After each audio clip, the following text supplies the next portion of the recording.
ডাক্তারকে শূন্য পদে প্রমোশন দেওয়ার কাজ শুরু করেছি। 1700 ডাক্তারকে বিভিন্ন লেভেলে, প্রফেসর থেকে শুরু করে বিভিন্ন লেভেলে আমরা প্রমোশন দিয়েছি। আমাদের প্রায় 7000 ডাক্তারের অভাব আছে।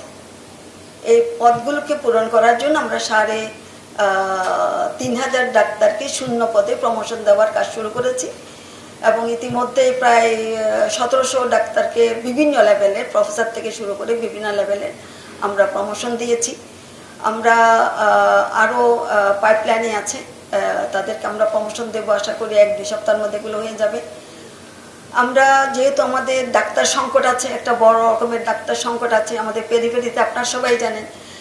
কোনো উপজেলায় যেখানে আমার 10 জন ডাক্তার থাকার দরকার সেখানে 2 জন ডাক্তার আছে, কখনো 3 জন, নানান রকমের সমস্যা আছে। আমরা চেষ্টা করেছি নতুন করে ডাক্তার নেওয়ার জন্য।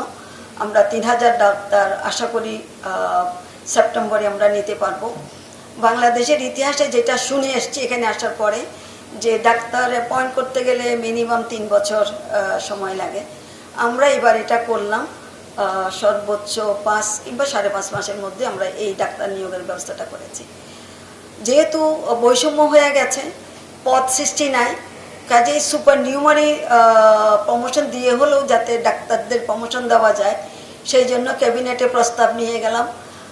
যাই হোক, এগুলির সাথে আবার যেহেতু টাকা পয়সার ব্যাপার আছে, এত টাকা কোথার থেকে আসবে, কাজেই সবগুলি সব নিকাশ করে শেষ পর্যন্ত তারা রাজি হলো আমরা 7000 ডাক্তারকে সুপার নিউমারি দিয়ে প্রমোশন দিতে পারবো। এই শূন্যস্থান পূরণের এটা শেষ হয়ে গেলে আমরা সুপার নিউমারি প্রমোশনে আমরা যেতে পারবো।